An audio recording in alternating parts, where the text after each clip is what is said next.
I saw this today. A friend of mine posted this picture on X. He's kneeling down and praying in front of a chamber of commerce in Meridian, Idaho.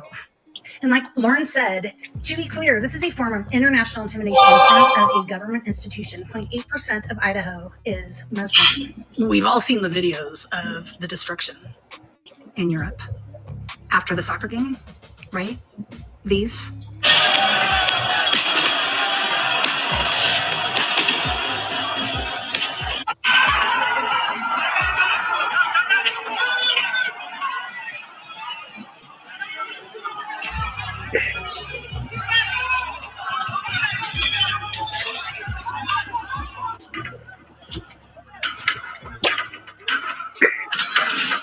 And to be clear, there are a lot of people on social media right now saying that those are Muslims doing that. Just Muslims, which is not true.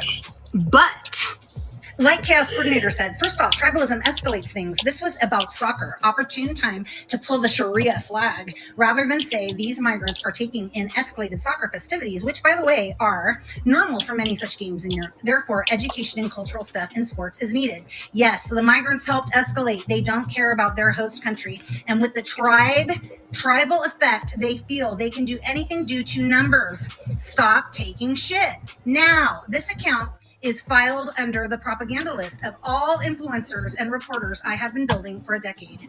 F disinfo. So what is she saying there? She's saying that in Europe, it is common that they have a huge party after a soccer game. But when you have large, very large numbers of a certain demographic of migrants that have come into countries that, like the picture I just showed you of the guy in front of the Chamber of Commerce, that feel like they need to exude their power over us, so to speak, and act in a tribal way because they can. That's what happens. To be clear, it wasn't just Muslims, but the migrants that basically amount to a lot of Muslims took advantage of the situation. Kind of like leftists take advantage of situations in our country. And who do leftists support nowadays? Come on, we all know. I couldn't find the meme that I wanted, but I found these, and it'll kind of give you a glimpse into what I'm trying to say.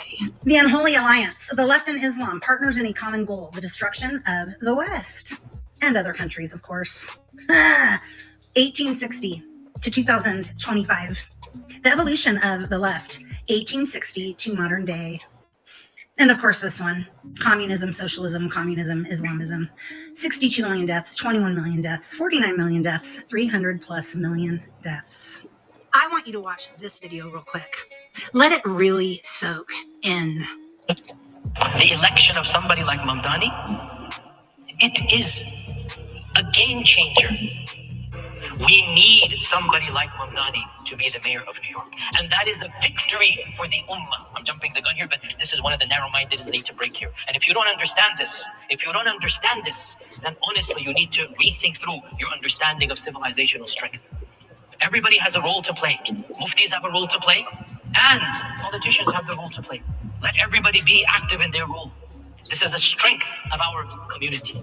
And of our greatest strengths, like I said, the political freedoms we have. The guy tried, not once, not twice, 8 times to shut our project down. I don't want to go into all the details because of time.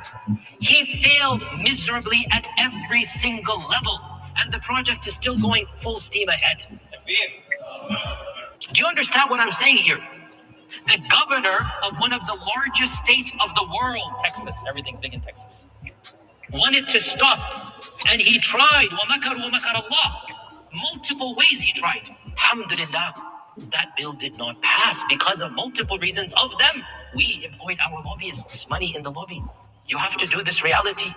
And yet here we are still debating, can I vote or not? Is voting shirk or haram or kufr? Wallahi, we are in one galaxy and the world is a different galaxy. Literally, it's just disconnected from reality.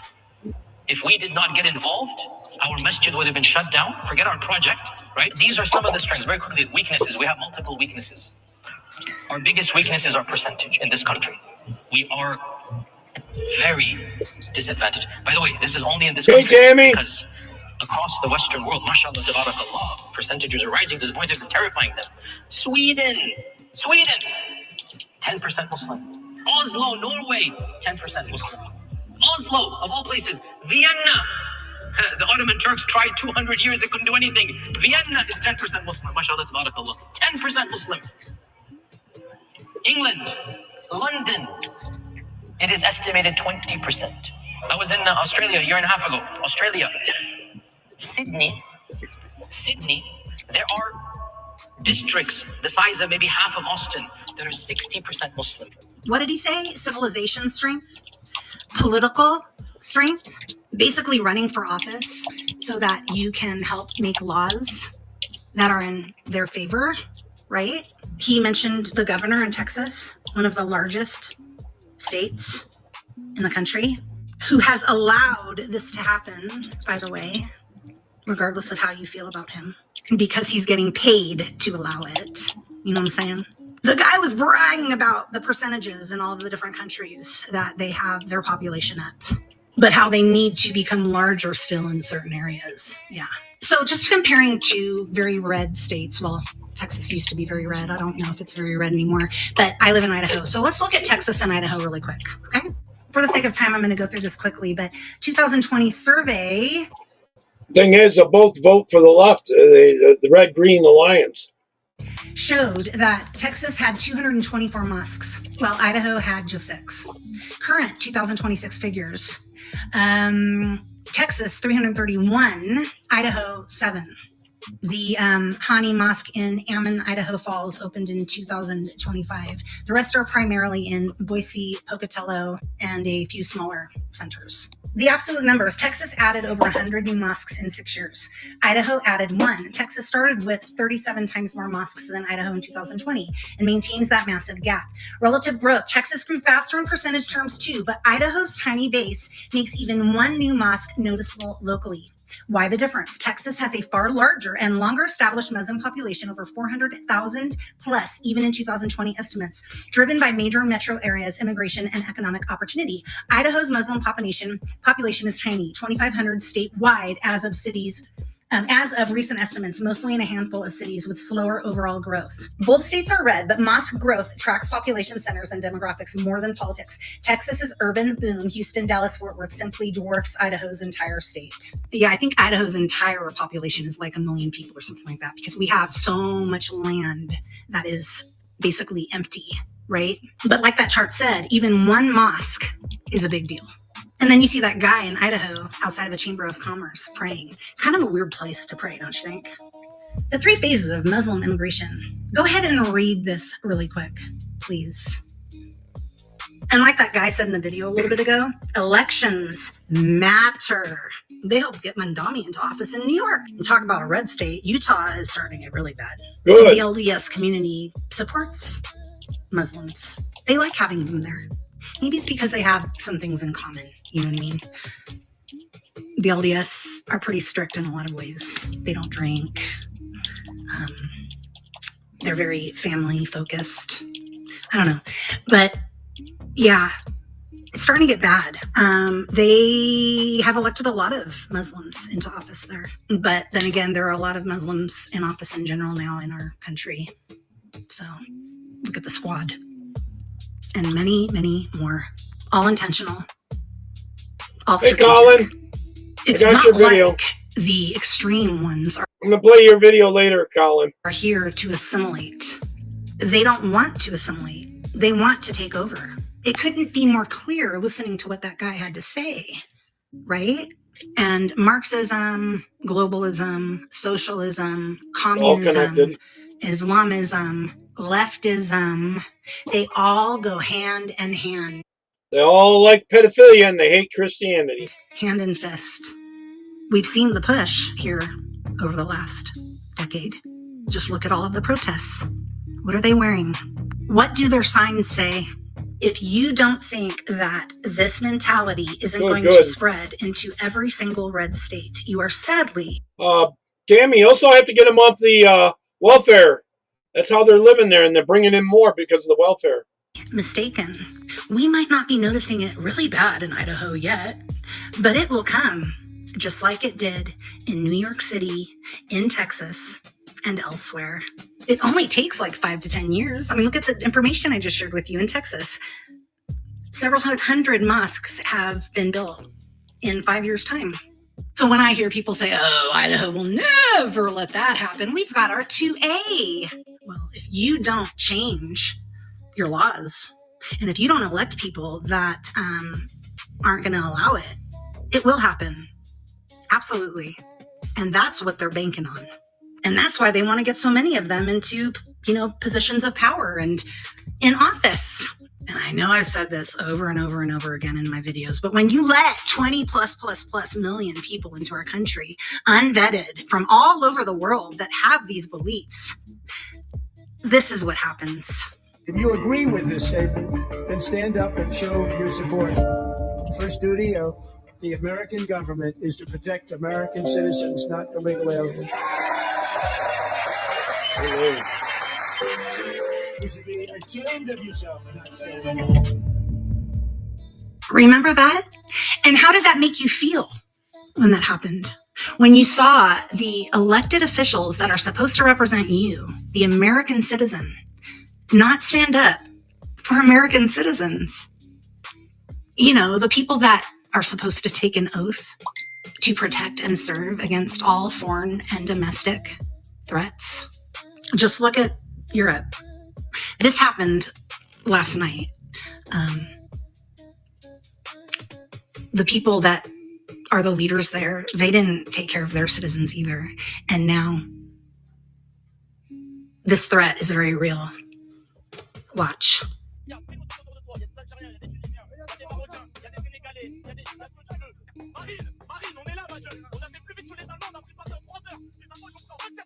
They took over Paris faster than Germany in 1940. It only took them 3 hours. Imagine that. Bragging about it. Because they can. Because their numbers are so large over there. But yeah, I'm sure this is just nothing. This is just nothing. Nothing to worry about whatsoever.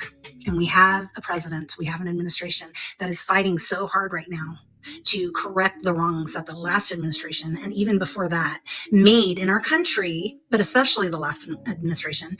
Any news, I just get tidbits. The left and the rhinos and the organizations and the NGOs and the leftist, brain-dead leftists. You're better off than watching the regular news, Tammy. That a lot of the time don't even really know That's what all they're signing up for. They're programming. just going with the flow. Are allowing to happen in our country and fighting against him tooth and nail because they have a very clear agenda of what they want to accomplish here in this country. The same way they have accomplished it in other countries. Because again, like I've said so many times before, if America falls, there is nowhere else to go. Just like this guy had to say, I've mentioned him so many times before too, Yuri Bezmenov, the KGB defector years ago in the 80s. You can go and watch his videos where he said that certain things have to take place in America before this will happen. And luckily, there will be a movement that's going to rise up, that's going to help correct the situation. But if they fail, America falls. And if America falls, make no mistake, everybody that is pushing for all of this to happen, that is on the side of this happening, that has become radicalized, you will be the first that they will line up against a wall and take care of, basically. Just think about what they're known for. Well, they like beheading What do they people. say in those time They use it for period scare movies? tactics, too. Off with their head! You think I'm kidding? Should we wait to find out? Or should we do something about it while we still can? They hate Just saying. Christianity, too. Any religion, really. They really hate any religion. All religions they hate other than their own. And they even fight amongst themselves back and forth. Here's Karen Kennedy talking about H-1B visas. Headline from Bloomberg News. Wow, these are crazy times. H-1B crackdown on Indian workers erodes a Texas real estate boom. This article talks about a developer and builder, Zach Schneider, who builds giant custom homes in the Dallas-Fort Worth area, primarily for H-1B visa card holders. Now, these individuals are under a temporary program, but because they were so plentiful, these people came here. The population of H-1B people from India more than tripled in 5 years. So this dude said that these homes and the South Asians have been the driving force behind this region's building boom. They accounted, the H-1B visa card holders, for 70% of his sales. 70% were based on H-1B visa card holders. That is insane. You bet the house on foreigners who were here on a temporary basis. That's crazy. So now this Zach Schneider and his company, they even built special prayer rooms inside these homes and little gardens that they could grow their own their spices that are native to their country in their home. It's crazy. This dude just bet the house on these people. And now with the President Trump and his crackdown on H-1B visa fraud and all of these people coming here, with that and with the 2020 housing boom over, and also with the artificial intelligence. I don't know if anybody's paying attention, but we don't need all these people here.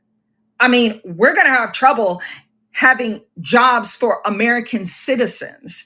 And I'll talk about that in other videos, but these issues, they have to be resolved. We can't keep taking in a bunch of foreign workers to fill jobs when they're going to get laid off anyway. These tech companies, you can look that up, are laying off by the hundreds of thousands of workers because they don't need them.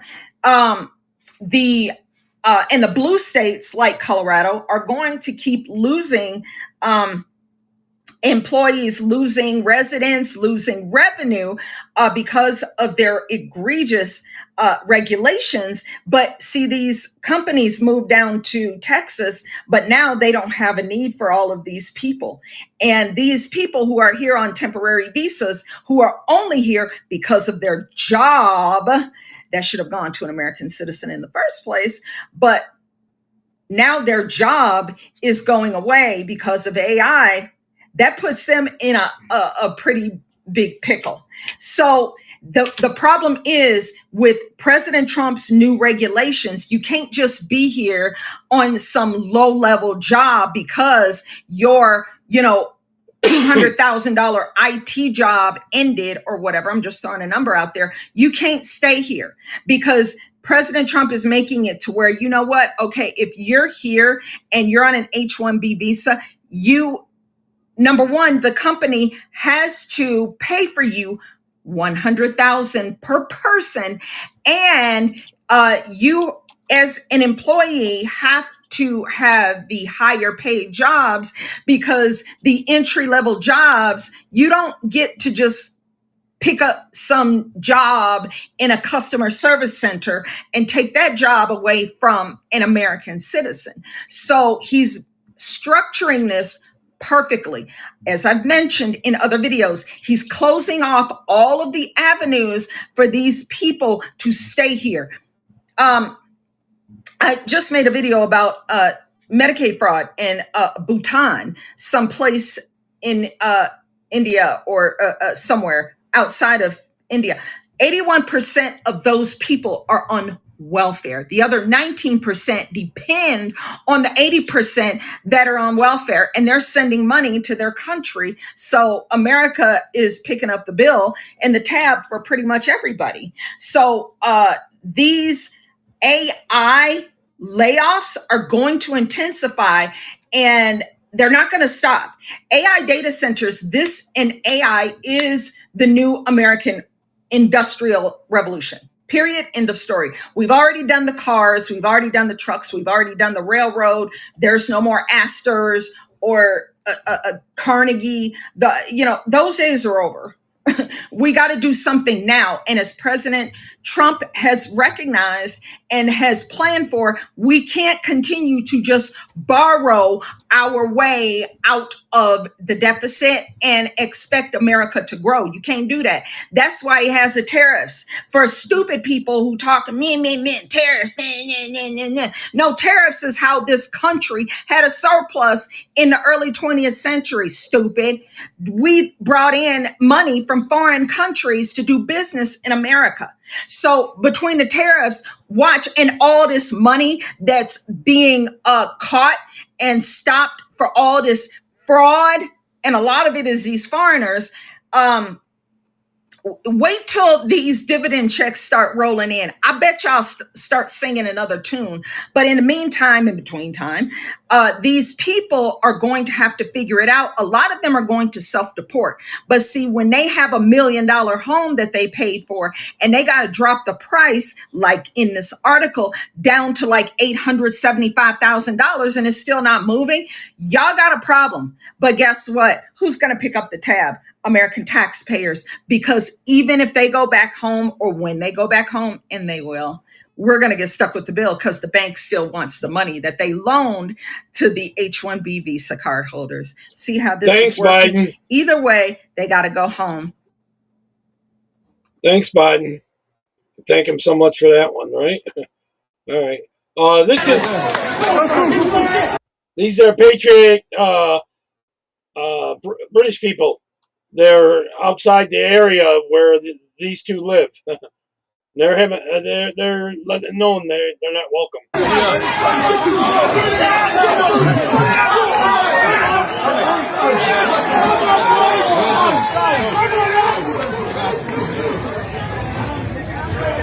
They didn't physically harm them.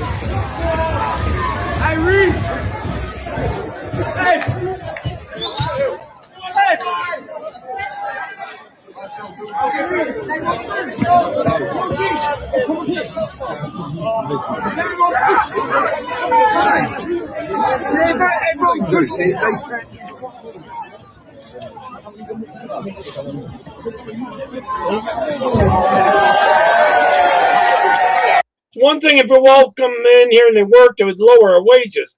But coming here and getting welfare and sending all that money back and then rip us off and steal from us? We just got attacked racially by some white person. Right, okay. Whereabouts are you? We're on Belmont Road. Lying. Just out in the street, are you? Sorry? You're just in the street? Yeah, literally. I just parked up my car to come home and he's attacked my brother. Bullcrap. You're talking about verbally or physically? No, he physically attacked my brother. We're Sikhs. We wear turban and he's just attacked my brother. Have any weapons been involved? No. No weapons, huh? How'd he get He's stabbed? verbally attacked my brother racially. He's attacked my brother and took his turban off. Then he's recorded it on his phone thinking he was going to do something. So I need someone here ASAP, please. Yeah, and we give him everything free. It's ridiculous. Totally ridiculous. What was I going to play next? I forget now. Where was I? I was up in here. I lost track. Here we are. Henry Novak, How Anti-Racism Gave You Racism.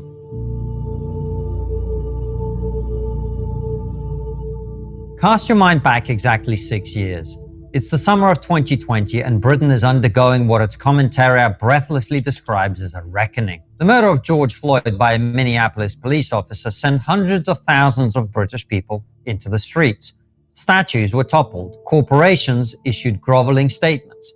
Police officers, British police officers in British cities policing British people, took a knee before the protesters. The message, repeated endlessly by politicians, journalists, and institutions of every kind, was unambiguous. Racism kills, and we will do whatever it takes to make sure it never happens again. Sorry, we just got attacked racially by some white person. Jeffrey, what did he say? Did he Was he racially abusive? The police need a report. Come here. Yeah, he was. Do you want to speak to my brother? He's then laid a punch onto me. He's pushed me back and my turban's come off. 6 years later, an 18-year-old student named Henry Novak was stabbed 5 times on a Southampton street. As he lay bleeding, he told the police officers who arrived at the scene exactly what had happened. He had been stabbed by Vikram Digwa, who was standing nearby. Digwa, for his part, told the officers something else, that he had been the victim of a racist attack. The officers believed Digwa and handcuffed Novak. As he lost consciousness, he could be heard on body cam footage repeating the words, "I can't breathe." The same 4 words that 6 years earlier had become the defining phrase of a political movement. They were stenciled on murals, chanted at marches, printed on t-shirts. They were spoken on the floor of the United States Congress and quoted in parliamentary debates in Westminster. When British police officers knelt in the streets of London, it was those words they were kneeling for. Henry Novak's last words, captured on body cam footage released by Hampshire police in the small hours of a Tuesday morning, the middle of the night when the fewest people would see it, were the same.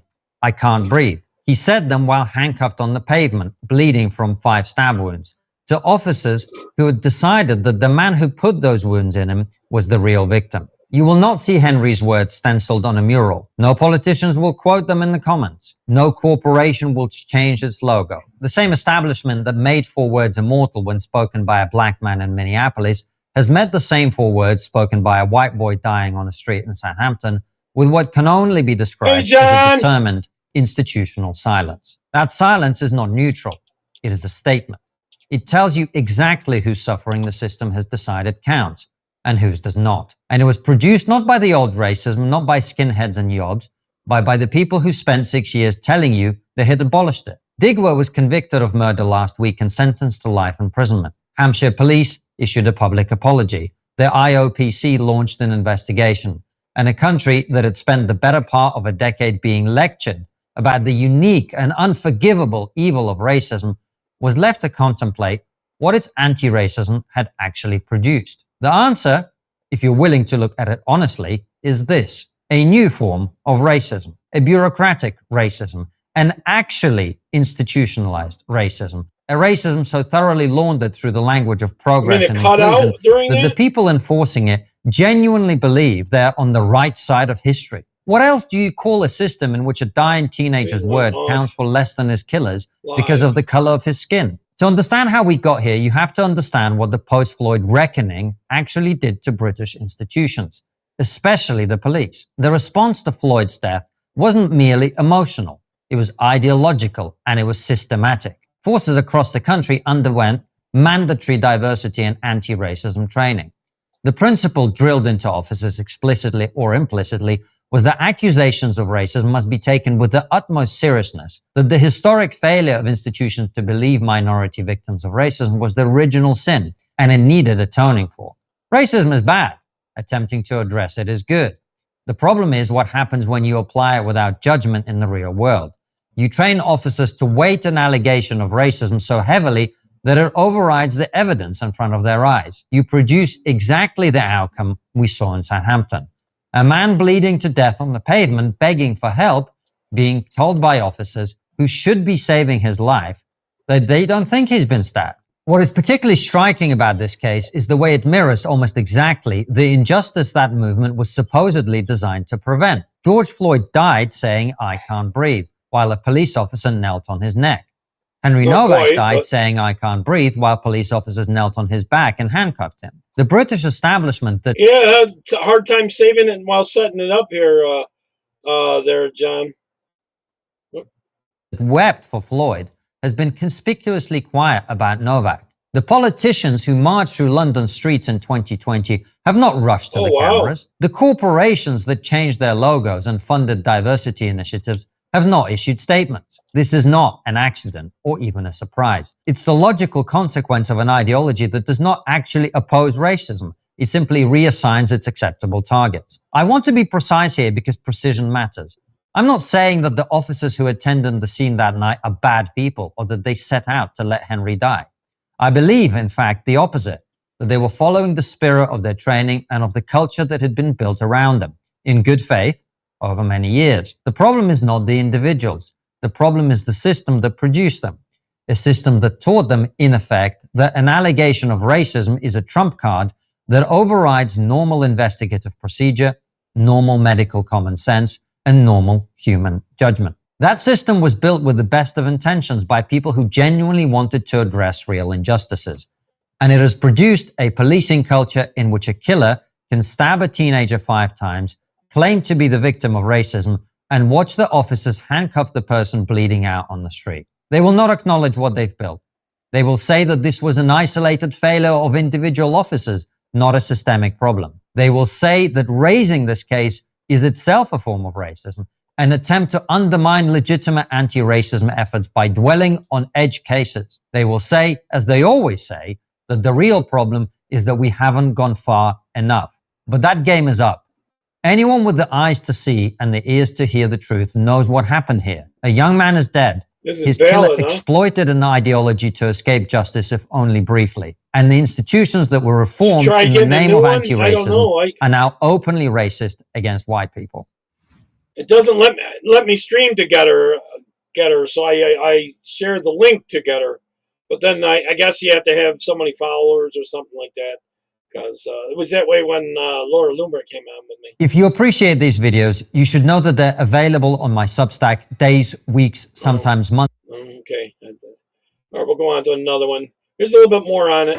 What motivated you to attend this protest today for Henry Novak? So I'm 17, which means that most of us who are young know that we have years ahead of us, or at least we're arrogant in that respect because we believe we're in a safe country.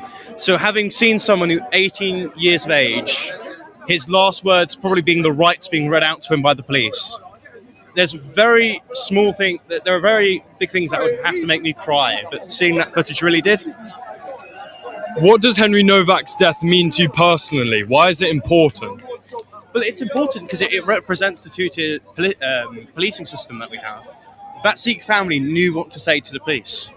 They knew what to prompt to the police in order for them not to be investigated for the slashes in his back, which meant that we currently live in a migration system where we have just scream racism. Generations of migrants who shouldn't be here but have been here and learn how to trick the system.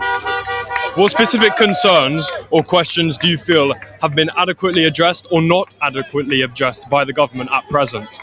So aside from the investigation of the actual officers who committed the arrest and why they did it, and the lack of sufficient training that they probably received, especially surrounding the circumstances of an allegation of racism, followed up with someone, being hurt.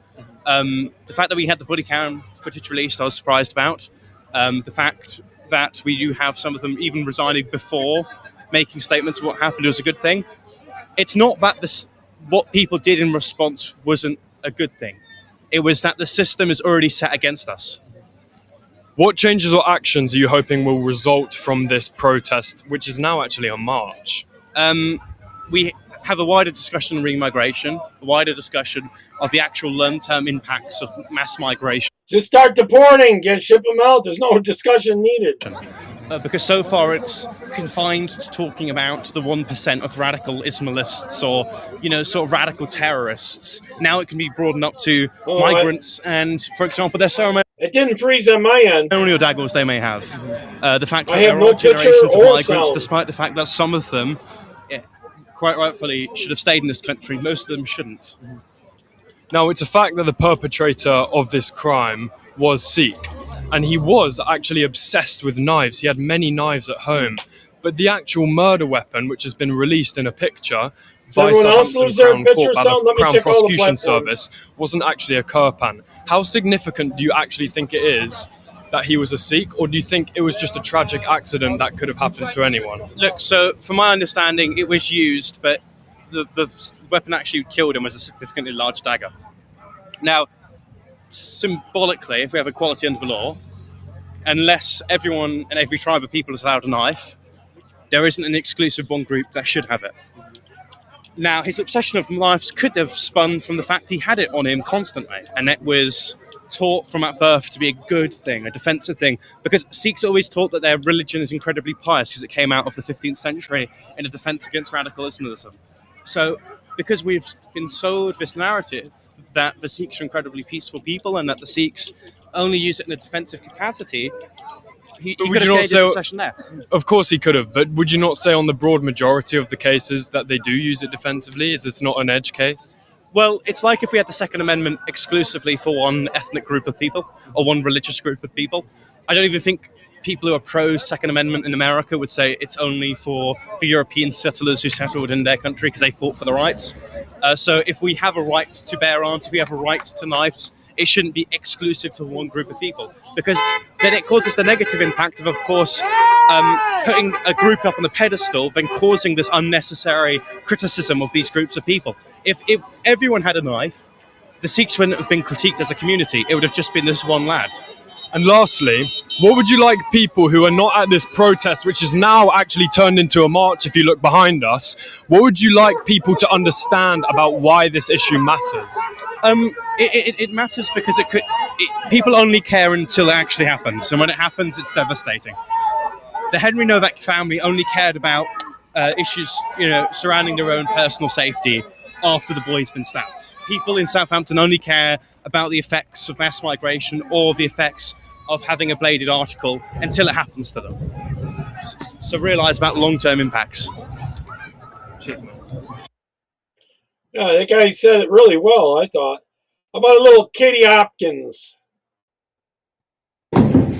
Breaking news here in batshit bonkers Britain, where Sainsbury's, very importantly, have announced they are no longer going to sell brown eggs because white eggs have a 12.5% lower carbon footprint than a brown egg. So little brown hens with their little brown arses having little brown eggs will no longer be able to lay little brown eggs because we're all going to die. I wonder why they're allowing white eggs, because that's racist, right? Something. I mean, never mind the fact that Jeff Bezos is blowing up rockets over in America. Never mind the fact that we're importing millions of Chinese solar panels that we don't know how to recycle or dispose of. No matter that we have people going about in electric cars that they think is going to save the planet. Absolutely, it's the little brown hen that we have to worry about. I mean, personally, I think it's racist. It's always brown hens that get the shit end of the stick. In other news, apparently Nigel Farage is supposed to be blamed now for the death of poor Henry Nowak. Yet not the stabby little Sikh bastard that actually knifed poor Henry to death. No, suddenly it's Nigel Farage that's responsible because he called out two-tier policing in this country, or maybe Elon Musk. I mean, the left talks about not politicising Henry's death. Well, they seem to be doing a very good job of it. And finally, lovely Ben Habib stands down the advanced UK party in order to try and unite the right. Another great and noble gesture by lovely Ben Habib. Absolutely hats off to him and all of his supporters for being so generous. And if we could see a little bit more unity on our side, that would be a wonderful thing. That's it, my darlings. Batshit bonkers Britain. He's always good. All right, this next one, Colin just sent to me about 15 minutes before I did the show, so I thought I'd add it. Here we go.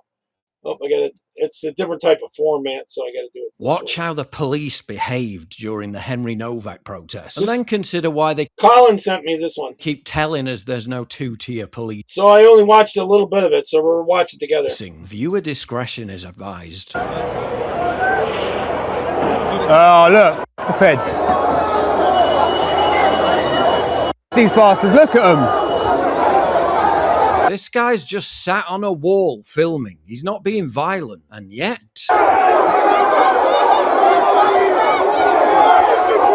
they immediately start using their riot shields as weapons against him. Their own training explicitly classifies riot shields are to be used for self-defense. Come on! And only used to de-escalate and deter aggression. And yet...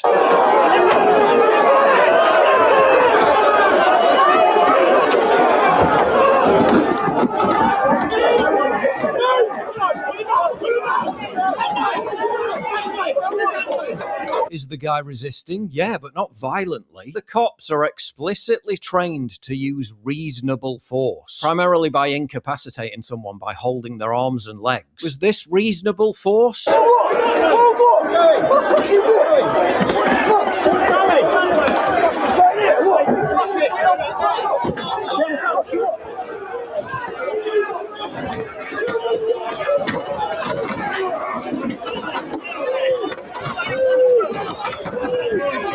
I'm not doing it. I'm not going anywhere. I'm not going anywhere. I'm not going anywhere.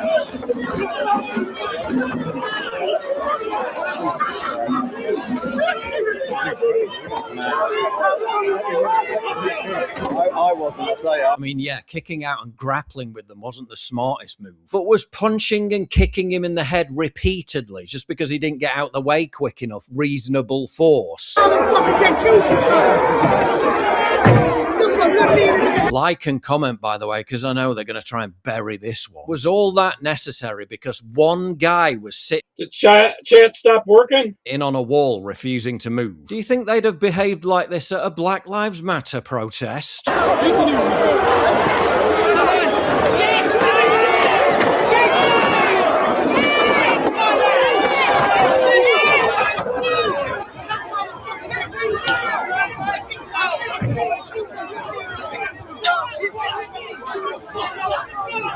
Okay, Tammy. Maybe it's on John's end. I don't know.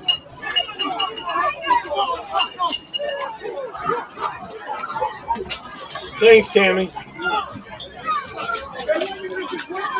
Oh, there's no two-tier policing, though. Turns out the guy they beat the crap out of, 50-year-old Matt Styler, a military veteran and father of 3, had 13 pins in his right ankle, meaning his movements were restricted and he couldn't just jump off the wall. Styler's lawyer said police used the riot shields to inflict pain on his ankle, before one officer kicked him in the head 4 times. Again, is this type of policing how you de-escalate a tense situation?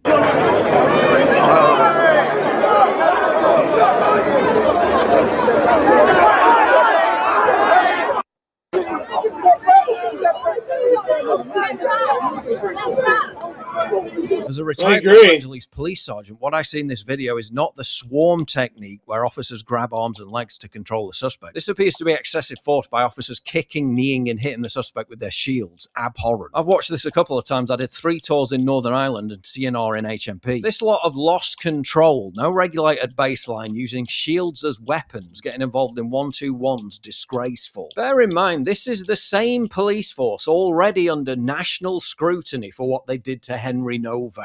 Henry gets treated as the criminal, patronized tell him to as do he that, begs yeah. for his life. Been stabbed. You've been stabbed? Whereabouts? Don't think you have, mate. Dragged face down through the gravel. While this is how UK police treat the Saudi national who attacked a teacher with a crossbow. Not him leaving. With a crossbow?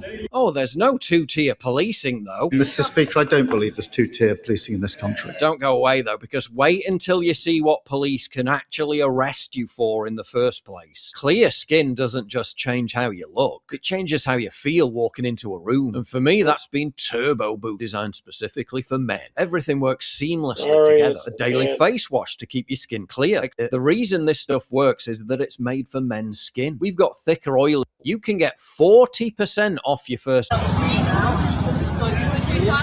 Horses.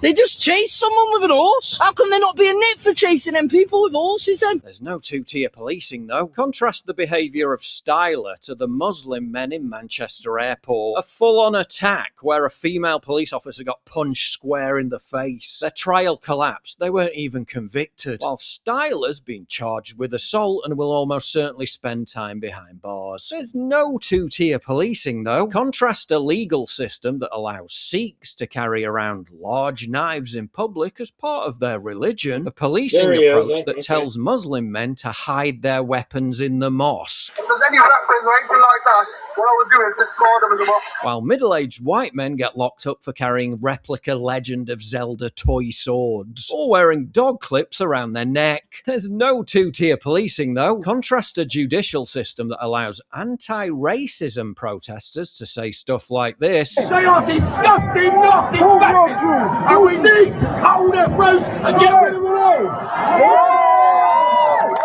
acquitted, found not guilty of encouraging violent disorder, while Sam Mellier gets locked up for 2 years for posting anti-mass migration stickers. There's no two-tier policing though. Oh no. Except if an ethnic minority feels offended by literally anything you've said. I'm just curious, what's the situation here with like the speech laws? Because we know that some like I got the full video of this coming up next. there's like rules where if you say the wrong thing, you get arrested. Yeah, depends. Depends on what. For our laws, it works on people taking offence. So it's if someone is harassed, alarmed, distressed, if you were to be by that kind of language, then they would be then that brings us into question. So the behaviour or language doesn't have to be objectively racist. The person making the allegation just has to claim it was racist and they're automatically Worst timing, believed. And we wonder why Henry Novak happened. If something's considered hate, curry that's just pie, like an opinion, right? So It's if you an opinion. right? So what happens is you get arrested and then that gets hashed out. Arrest first, ask questions later. Like, for example, you know all these asylum seekers coming over? For example, if you were like, I don't know, just as an example, if you were like I got the full video of this. It's like freedom of speech. Yeah, not really, but it's like, what if someone gets offended by it? You know what I mean? Well, then that's where we come in. Again, it's not whether it's actually racist or not, it's whether someone says they were offended by it. Someone has to come forward and be offended. Depends on how contentious it is. You guys eat well. Also what their reasoning behind it is. God, and that would be the same So thing. do you know what I mean? It's all kind of common sense stuff. Literally nothing about this is common sense. Yeah, qualifies as hate crime. So racism, stuff like that. What would be the threshold? Because it's like a subjective threshold. Anything racist. Anything racist. Yeah. But if there was a report of racism, you guys make a determination if it's racist enough to make the arrest. The police making a determination as to whether or not a crime has been committed. Oh, that's not how it works here, mate. No, if the victim feels like... if the victim feels that they've been racially abused or anything like that, yeah, they can be arrested, yeah. The alleged victim's feelings determine whether a crime's been committed. Again, that's how Henry Novak happened. Let's say the victim alleges this person's been racist to me, and then the perpetrator says, well, it wasn't racist. Who makes the distinction? Who comes down with the judgment and says, well, okay, it actually was or was not racist? Well, we listen to the allegation, and the allegation is given, they can be arrested. Based on your judgment. Based on the allegation. God, have you guys ever made arrests like that? Many times. So their entire DEI training revolves around exalting the feelings of non-white people above those of white people and acting on those feelings with absolutely no evidence of actual wrongdoing required by, in the overwhelming majority of cases, I can't hurt their feelings. Again, that's how Henry Novak happened. The purpose of a system is what it does. Well done. I think I got the full video of this, actually.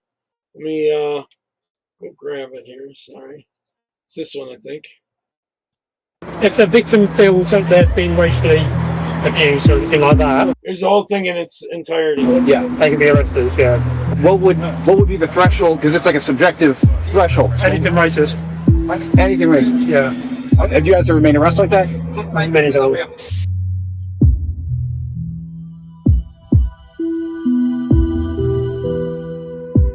Because we're from the United States, right? But we see people are getting locked up for their social media posts.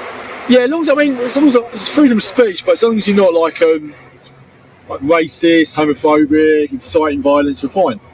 What's racist? Like, what would be considered racist? Well, look at someone go, oh, they're a derogatory term for someone, like for their race. So they're derogatory, racism, yeah. And then you get arrested for that. Yeah, good, yeah. Yeah, malicious communication, yeah. Malicious communicate, and what would that carry? First offence, a fine, but you can go to prison for it, yeah. Like, what's considered homophobic? I'd just say, like, putting down someone's sexuality. Like the LGBTQ rainbow flag. If you did something to, like, the flag, like, let's say publicly you took the flag, like, if I had a flag and I burned it here, would that be... It's really hard to speech. Someone has to come forward and be offended. We're visiting in the United States. I wanted to ask you guys, though, because we've heard, like, the rumors that there's, like, people, we get arrested out here for, like, social media posts and whatnot. So I wanted to ask you, what would you have to say that's hate crime and anything Yeah, put that qualifies as hate crime. So racism, stuff like that. What would be the threshold? Because it's like a subjective threshold. Anything racist. Anything racist. Yeah. But if there was a report of racism, you guys make a determination if it's racist enough to make the arrest. No, if the victim feels like, if the victim feels that they've been racially abused or anything like that, yeah, they can be arrested. Yeah. Let's say the victim alleges this person's been racist to me, and then the perpetrator says, "Well, it wasn't racist." Who makes the distinction? Who comes down with the judgment and says, "Well, okay, it actually was or was not racist"? Well, we listen to the allegations given, they can be arrested. Based on your judgment. Based on the victim's allegation. God, have you guys ever made an arrest like that? Many times. Also, mate, be careful walking around with your camera and your phone like that. Yeah. Oh, around here. Yeah. There's a lot of thefts that are going around. Also, just oh shit. I'm just curious. What's the Tomorrow I'm doing. You might want to watch it later though, at 6 p.m. 5 o'clock your time. I'm going to do all the AI funny ones again. Situation here with like the speech laws, because we know that some. I got a huge folder full of them. They're all short, but like there's like rules where if you say the wrong thing, you can get arrested. Yeah. Depends. It's racist stuff. Anything sort of racist or homophobic, anything. What would? Can I ask you? What would be considered racist? Like, where's the line drawn? We can't talk about that kind of thing, bro. It's very, very basic racism. It's very basic stuff. Whatever you think is, I don't know if I should say that, is pretty much what you shouldn't be saying. And it works, and for our laws, it works on people taking offence. So it's if someone is harassed, alarmed, distressed, if you were to be that kind of language, then they would be. Now, if you say something racist about a white person, that's totally fine. That then that brings us into question. If something's considered hate, yeah, that's just like an opinion, right? So it's if you an opinion, right? So what happens is you get arrested, and then that gets hashed out in interview. Like, for example, you know all these asylum seekers coming over?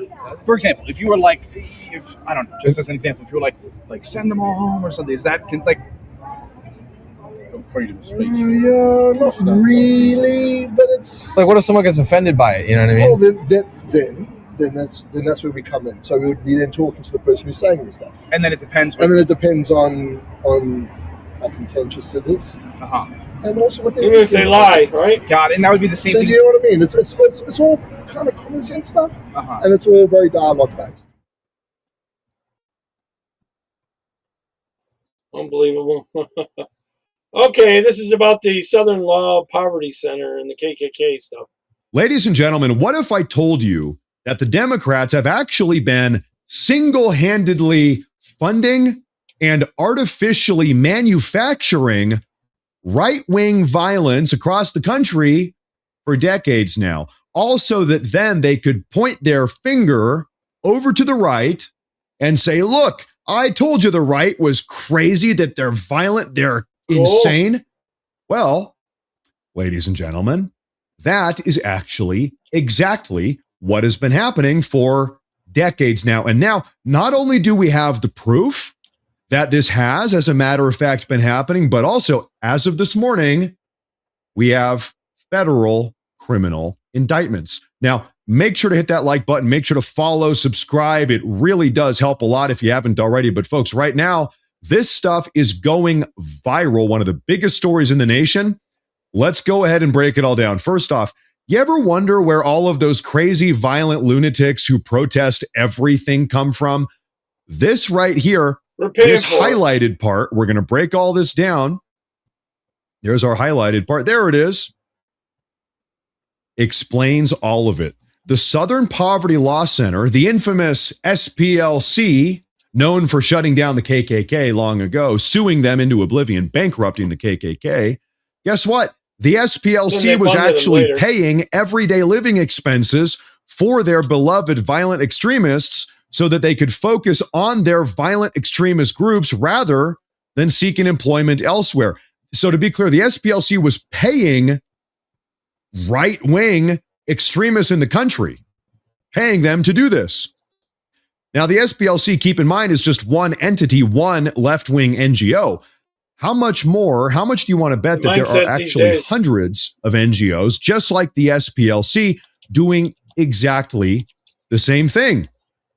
News this morning. the SPLC is absolutely cooked. They are effed.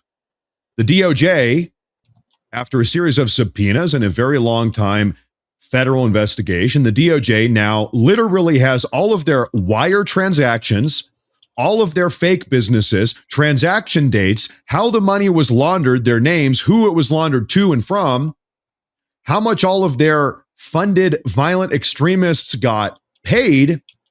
The DOJ, Trump's DOJ, has all of it. The investigation's been ongoing for a long time. And now let's talk about the information.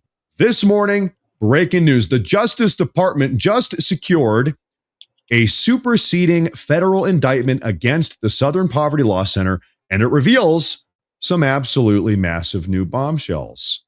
Let's go ahead and go through all of this. Reminder, the SPLC raises money by claiming that it exists to dismantle white supremacy. But the DOJ now, following this investigation, says that the SPLC was actually propping up the hate and this white supremacy so that it could then tell donors that it was trying to destroy it. Wow. SPLC paid field sources whom the SPLC says were merely informants. But that wasn't the case. Folks, the SPLC was paying for the insanity so that then they could raise money claiming to fight the insanity. Wow. These field sources the SPLC used, they sent them money to some friends they are, right? They got to make their own enemies. Attend extremist rallies, host the rallies themselves, grow their existing chapters or clubs, it brought them in a lot of new money. Chapters or clubs, recruit individuals to the chapters or clubs, donate directly to the extremist leaders, purchase cross-burning material. Excuse me? The SPLC was paying, I don't know who, KKK members to burn crosses. Wow. The SPLC really was paying people to create racist paraphernalia. I don't know, stickers or posters or signs or whatever. The SPLC was also paying for the living expenses of the members in these groups. They were propping them up through and through. And we have all the government, all the indictment documentation here. I want to see a lot of jail SPLC time. set up fictitious entities to fund these field sources, as they claimed in their defense. So they were creating a series of like shell corporations to sort of hide the money and launder the money around. National Alliance. SPLC paid over $1.2 million to an anonymous individual named F9 in the documents, who was also in a romantic relationship with an employee of the SPLC. So, I'm sorry, pause. Not only was the SPLC laundering money to the tune of $1.2 million to at least one of these extremists, they were also having a romantic affair with this extremist they were propping up over $1 million. This is insanity.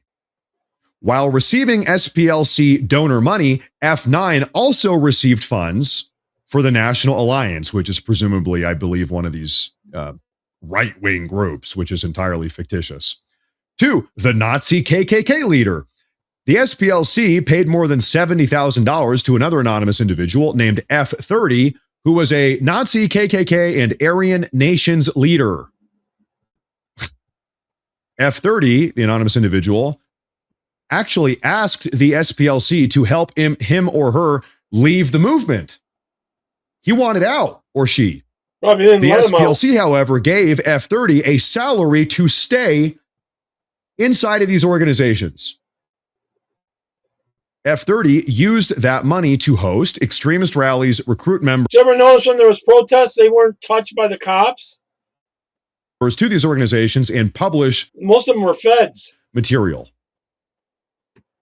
So even F30, this member of the Nazi KKK Aryan Nations as leader, was like, you know what?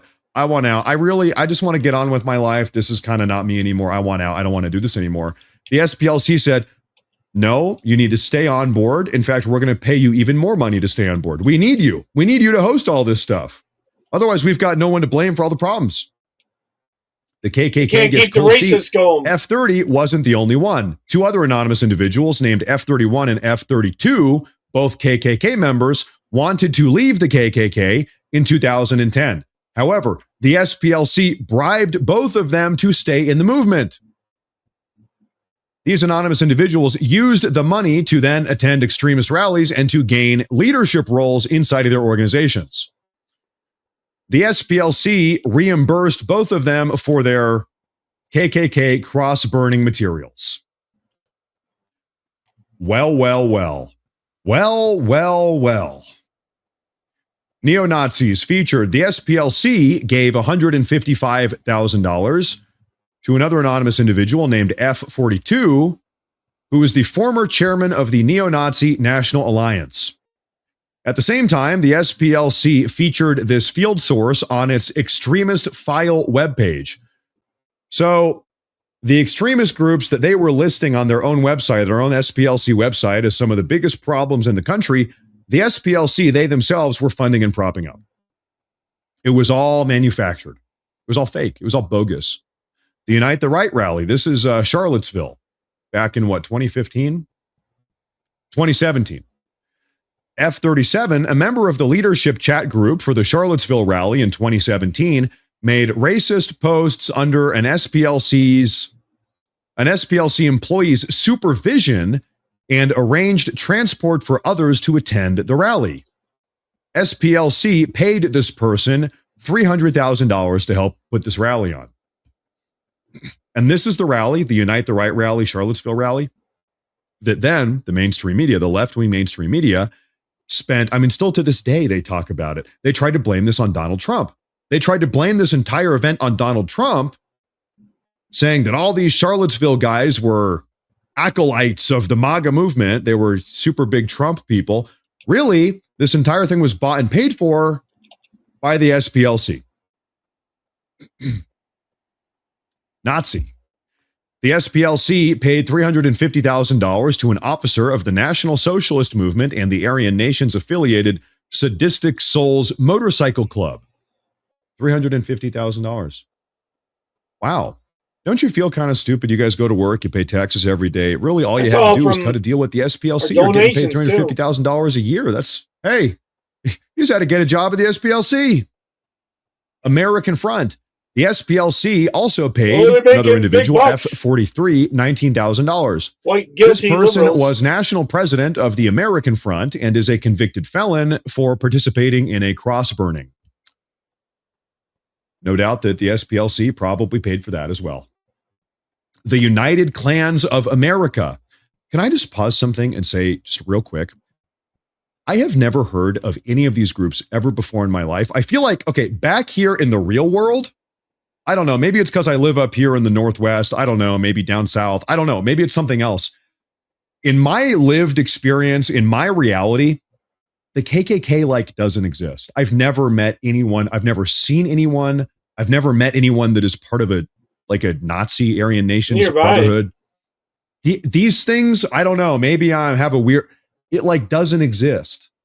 The degree to which this stuff exists is the degree to which the SPLC has been funding it and paying for it themselves. If not for the SPLC, this stuff would not exist. The United Klans of America. The SPLC paid F-18, who led a millennial reboot of what was once a serious domestic threat. So they paid, this is just evil. Of course, all of this is evil. The SPLC tried to pay a younger American, maybe my age or something, I don't know, I'm a millennial, to try to reboot the KKK amongst millennials. They said, the SPLC said, well, participation amongst young Americans in the KKK isn't high enough. Young people aren't really into it. So we need to try to change that. We got to get young people involved in the KKK. We got to keep it alive so then we have something to fight against and campaign on. Wire fraud, big problem. The indictment mentions specific payments SPLC allegedly made under false pretenses. The indictment claims the SPLC aimed, quote, to obtain money via donations through materially false representations and omissions about what the donation funds would be used for. This right here, big time federal crime. if I had to take a guess here, this is really what is going to be nailing them to the cross here, so to speak. The indictment also brings bank fraud charges, mentioning specific statements an SPLC employee made to a bank that later conflicted with the SPLC's CEO's statements to the bank. Wire fraud, bank fraud, paying far allegedly. I mean, I was going to say far right. They're not. It's all fake, though. It's not. Finally, the indictment claims the SPLC conspired to commit concealment money laundering, aiming to conceal the true nature, source, and ownership and control of fraudulently obtained donated material the SPLC paid to their anonymous individuals. The indictment states that upon conviction of the wire fraud counts, the SPLC shall forfeit to the United States of America any property, real or personal, which represents or intraceable to the gross receipts. Okay, they got to hand over they're sort of paying reparations for their terrible crimes here. Upon conviction of the conspiracy to conceal money laundering charge, the SPLC shall also forfeit any property involved in that offense. So remember how long ago the SPLC made an attempt through legal battles, etc., to sort of bankrupt the KKK. They were effective in doing so. Now the federal government is using the SPLC's very own tactics against them to bankrupt the SPLC. Really, the SPLC is the modern day KKK. They were paying for all of it anyway. Let's get a breakdown here. What's going on here? The answer to your question about bankrupting them, about weakening their money, the gravy train for the SPLC, the answer actually there is in this superseding indictment, where it's big bucks and hate, and they can keep getting government money. They're going for forfeiture of funds that were secured through this scheme or artifice if the SPLC is convicted of this behavior. So a lot of people have been noting that there aren't specific names of specific individuals in the indictment, that nobody has been arrested as of yet. But I think what we're looking at here is an attempt to prevent the SPLC's propping up of hate, to stop this scheme and artifice, and then to say that if they are engaging in this scam to raise their money, then that money can be forfeited to the U.S. government. And that's what we're seeing in this superseding indictment. I think the SPLC is going to fight very hard against that. But when we're talking about a scheme to defraud donors and lie systematically in the way that they raise money, that's very powerful charges. And some of these charges, I think, are very clear in black and white, particularly the bank fraud charges, where we have clearly misstatement, false statements to a bank that say one thing and then statements that say the exact opposite a few years later. I mean, this is a very damning indictment for the SPLC. And I know our friends on the other side of the aisle want to continually make light of this shocking, damning scandal. But if you read this indictment, you can't come away with the idea that this is normal activity. I mean, it's astonishing. It is astonishing. Folks, for years now, for decades, I'm 32. For my entire life, I have been seeing headlines, I don't know, on CNN and MSNBC, MS Now, that right-wing domestic violence, right-wing extremism, right-wing domestic terrorism, this is the number one threat to our country. The number one problem, the number one threat America faces in modern day is dangerous, violent, right-wing extremists. I mean, Joe Biden said that. How many senior-ranking Democrat politicians, let alone the left-wing mainstream propaganda media, they've all been echoing and parroting this bullet point. Folks, for lack of actual, real right-wing domestic violence or domestic terrorism or extremism, they had to manufacture it on their own. They desperately needed that narrative to fundraise, to raise money, and to try to paint all of us conservative Americans in a negative light, but it wasn't the reality. So they so desperately needed that narrative to be true, they spent hundreds of millions of dollars on it. God knows how much over the last several decades, using various NGOs like the SPLC, which is, yes, an NGO, might be hundreds more doing the same thing. Who knows, maybe foreign money is involved. The Trump DOJ is cracking down. It's over. This is exactly what we need to see if we truly want to put America first. Yep, totally. There's some more on the whole thing of that funds here. A new indictment returned by a grand jury in the Justice Department's case against the Southern Poverty Law Center plays out new bombshells, including one accusation that $4.1 million of tax-exempt donor funds were allegedly used to reimburse informants in the KKK for supplies and recruitment efforts. Madeline Rivera has more on this story. What is going on? Yeah, good morning, Jackie. The Justice Department alleges some SPLC employees knew that informants used the money for recruiting and growing their organizations, but they're accusing the SPLC of essentially deceiving donors by not telling them that some of their funds were secretly being used to fund these extremist activities. In one instance, the DOJ says an SPLC employee encouraged two KKK members to stay in the movement, even though they wanted to leave. The two were allegedly offered a $1,200 monthly salary as informants, money that they then used to attend extremist rallies. Per the DOJ, an SPLC worker was aware one of the informants used donors' money to purchase material to make Ku Klux Klan garments for others. The DOJ says both informants were reimbursed by the SPLC with donor money for all expenses they incurred for cross-burning events, to include the wood and fuel used. The SPLC allegedly paid their informants. This is about the Southern Law Poverty Center, John. Through fake accounts. The new information builds on an indictment that the DOJ filed in April, charging the SPLC with 11 accounts, including wire fraud. The sad thing about all this is it worked. They almost tripled their revenue after the now famous Charlottesville rally, where a person was killed, and one of the guys they were paying was promoting that rally, coordinating transportation. Attorney Abby Lowell, who represents the SPLC, says this apparent superseding indictment attempts to shore up the flaws in the initial charges, but it changes nothing. The SPLC did not lie to its donors, it did not mislead banks it did business with, and its informant program prevented violence and saved lives. Lowell is also taking issue with the fact that a draft indictment was released to the media before it was unsealed by the court, which they say violates federal grand jury secrecy rules. Jackie. Yep.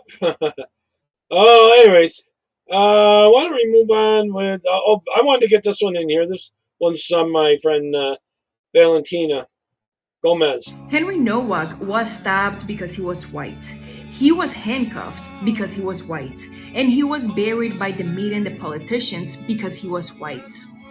And the same political class who bent the knee for George Floyd is telling you to be quiet about the murder of an 18-year-old boy. UK police has been trained to believe all non-whites and ignore whites pleading for help. So to the people in the UK, they already took your guns, your First Amendment, your girls, and now they're taking your boys. This is what happens when you turn the other cheek. Your sons and daughters end up paying the price. Well said. All right, I got some stuff from Benny Johnson about this.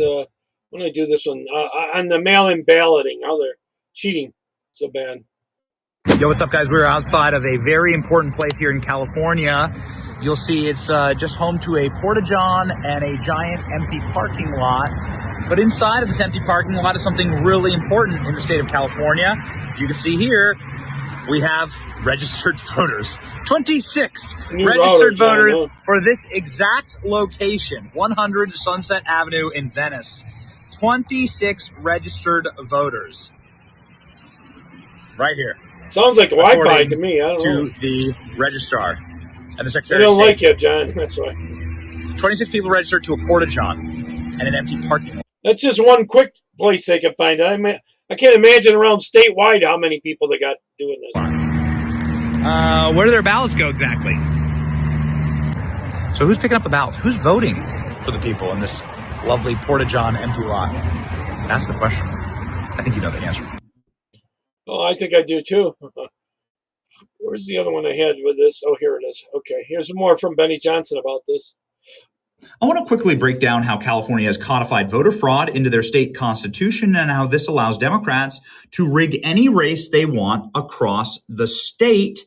And of course, this is a lesson in why we must pass the SAVE Act immediately. California libtards will tell you that the reason why it's taking so long to count the votes in California is because they have 15 million votes to count. This is the number for the 2024 election, but that argument is, of course, destroyed when you look over at Texas, which counted maybe why they got bad weather, 3 million votes in one night, and Florida, which counted nearly 11 million votes. By close of polls, 7 p.m., by 9 p.m., 99% of the vote was counted in Florida. This is, of course, failure by design. California took weeks to resolve the 2024 election. We waited for months to figure out who was going to represent certain districts as the California election fraud machine kicked into high gear. And what is that exactly? Well, it's a machine that doesn't do voter ID, so we have no idea who's actually voting, and it's a machine that allows for votes to come in forever, permanently after Election Day. You can see here from the Secretary of State's website, California primary election. We're going to let ballots be delivered all the way through to July 10th, 2026. That's when we'll finally certify the results. 5 whole weeks after the election. But it gets so much worse. Anybody can deliver any amount of ballots that they want in California. And given the fact that they mail ballots to every single voter, that means you can just walk in with a bag of ballots. Nobody asks you where you got them, and you carry them in to this dark room and dump them into a dark box. No questions asked. That's literally the law in California. And that's why the elections look like this. Just pallets of ballots stacked, overflowing inside of the Postal Service in these dingy boxes. Just piles of ballots everywhere. Nobody knows where they came from. Nobody knows who voted. There's no voter ID. And more importantly, there's no address. Now, we went viral earlier this year by posting a video from a toilet that had 26 people registered at it in Los Angeles. This toilet has people voting at it, even though there's no business here, there's no residences here. You can't live here, but you can vote here. We were, of course, fact-checked and found false by PolitiFact for showing that there was voter fraud in California because 26 people were registered to a toilet. Why is this false? And why did we not dispute this? Because they're right. Look at this from the Secretary of State in California. This is where your mind is about to be blown. Secretary of State, voters experiencing homelessness fact sheet. Let's read. If you're unable to use an address when you register to vote, just describe the location where you live so it's clear enough for our county election officials to find your voting precinct. You may use a cross street. You may use a park. You could... Because the Democrats are in control. That's why. Once you give them control, it's almost impossible to get them out, John. Use a Burger King parking lot, the dumpster out back as your address. This ensures that you can receive an accurate election material based on where you live. California straight up allows anybody to register from anywhere. You can register from, and it says so right here on the Secretary of State's website, a park, a public park can be where you get your ballot. Or a crossroad, you could live underneath a stop sign. You can live, of course, in a piss-soaked meth den tent under a freeway, and they'll deliver you a ballot. They'll send someone to deliver you a ballot. So this is the... And once a ballot goes to that spot, it'll always go there, whether you're there or not, whether you're dead or alive. Law in California.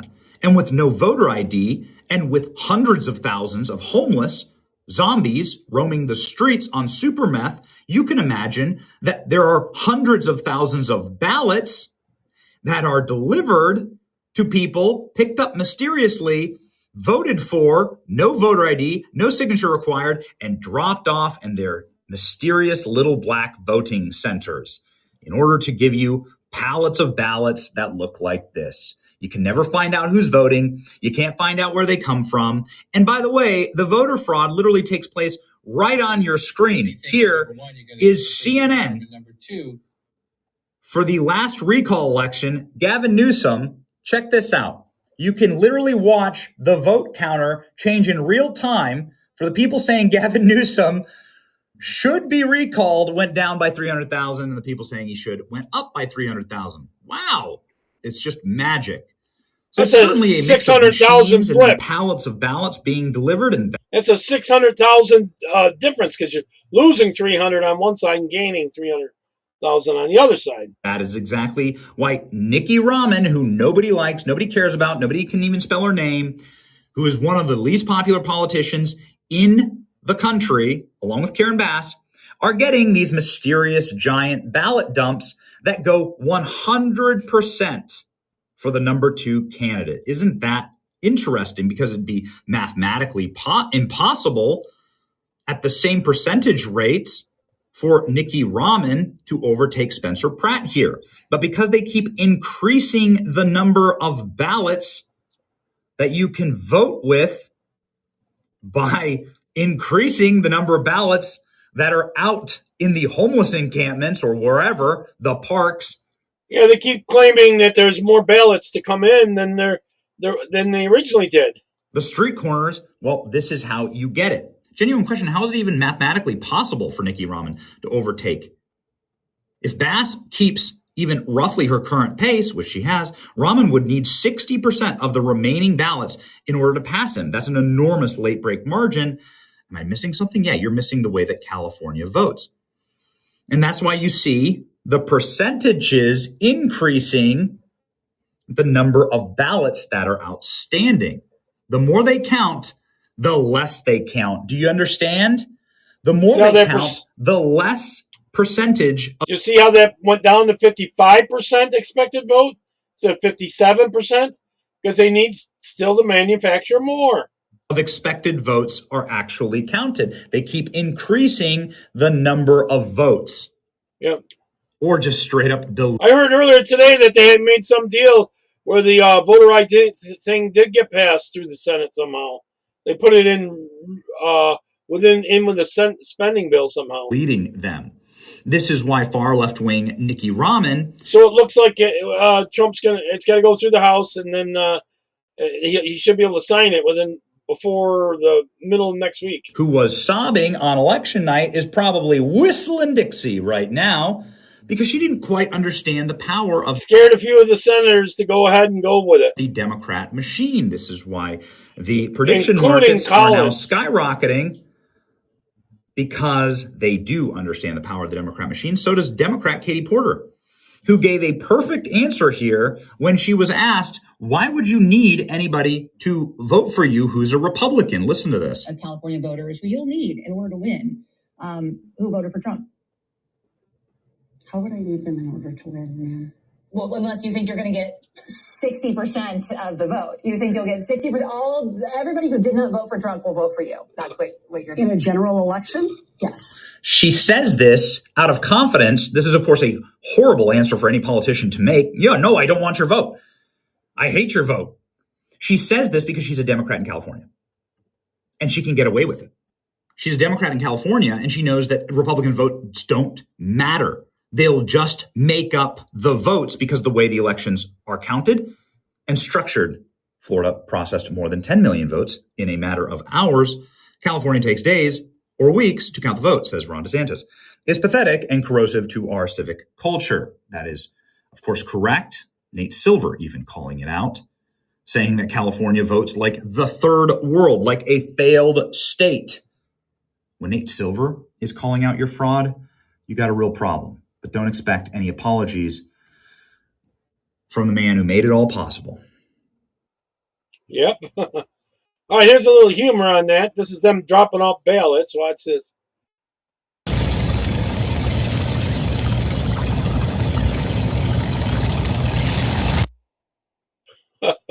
That's basically what they're doing, I tell you. Here's some more on this. Ballot counting.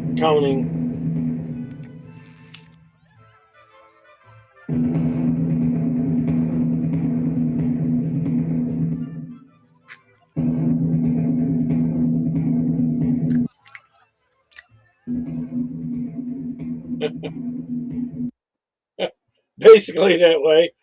All right, here's about them surging. The fact that we don't know there are tranches of votes arriving tomorrow, we're told. Like, we don't know, I guess, what Orange County's current ballot count is right now. Wouldn't anybody like to know that? I would like to know that. We're seeing the registrar, county clerk video now, but we don't know how many Republicans are there, how many observers are there. Should the Justice Department send observers? I don't know. I don't know how this can work, but something's got to change. Well, I do think there needs to be an investigation. When you see these many irregularities, the broader context of it, Laura, is it destroys Americans' faith in our elections. In a republic, we rely on that. Yep. And bro, it did not take long to find. So you want to know who this law is aimed at? It's not Trump. It's a guy named Chad Bianco. He's the sheriff of Riverside County. He's also running for governor as a Republican. And a few months back, Sheriff Bianco did something that absolutely terrified the machine in Sacramento. He seized 650,000 ballots from the Prop 50 special election because there was a discrepancy. The number of ballots counted didn't match the number of ballots processed. He wanted to look. That's it. He wanted to check the math. And the second he did, well, Rob Bonta, the Attorney General, came running in and shut him down. So now watch what Newsom does in this press conference. He goes after Bianco hard, but here's a tell. And I want you to catch this because it's everything. You had a guy who's desperate for attention and wants me to use his name. Today I won't. They took 650,000. That happened. Took the California Supreme Court to stop it on April 18th. That happened. What has happened? It's happening in Fulton County. He won't say the man's name. He calls him a former member of the Oath Keepers in Riverside. He dances all the way around it. Now, why would a guy as cocky as Gavin Newsom, a guy who never shuts up, refuse to say one name? I'll tell you why. Because the second you say the name, you made it personal. You admitted this whole emergency law is about one sheriff who tried to count some ballots. And he can't admit that. So we just won't say. The silence is the confession. Yep. There's more on it. Describing that they had different buckets they were supposed to put the ballots in after they come in after election day, and they were explicitly told it didn't just have to be a postmark that was on or before election day that qualified. If the date was handwritten, that would be okay as well. Did you? So you could just take an envelope, write election day. Don't even write the date. Just write election day. It counts. So until we have a full and complete investigation into California's mail-in ballot counting, their vote processing, their chain of custody, all those buckets, we the people will have serious doubts about whether the will of the voters in California is being respected. The lack of transparency, it's obvious. It's amazing how they just come up with those ballots. Here's a little humor on it. A party of sorrows, they have no shame. Whining and complain. A party of sorrows, always a victim and Trump they blame. To a racist AI video. There can't be a fair way to ever winning a fair election ever again. A fair election ever again. Raise your hand if your government plan would provide coverage for undocumented immigrants. We're not pushing to give health insurance to undocumented immigrants. We want health care for all people. Barely survived the Obama years. America was in trouble. Then he appeared. America revived. America first. It has returned. The Democrats are scrambling. Realize as all their scheming fails. Realize as all their scheming fails. God bless America. God bless President Trump.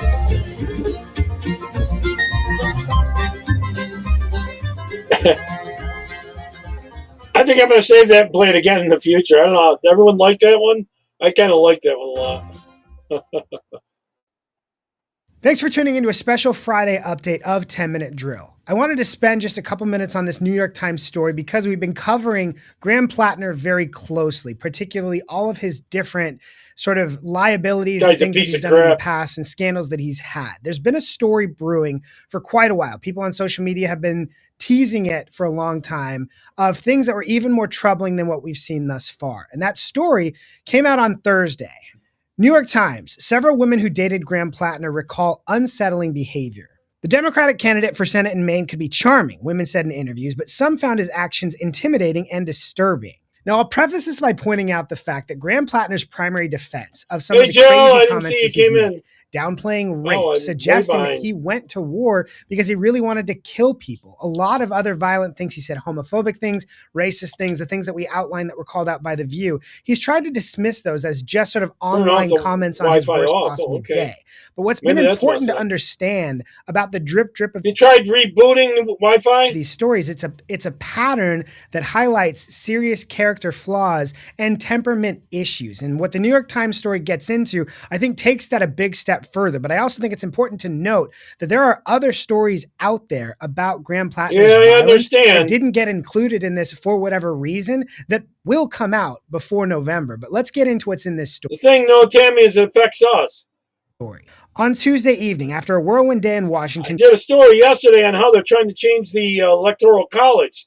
That's so they can just win it with California and New York. Graham Plattner, the Democratic candidate for Senate in Maine, rushed home.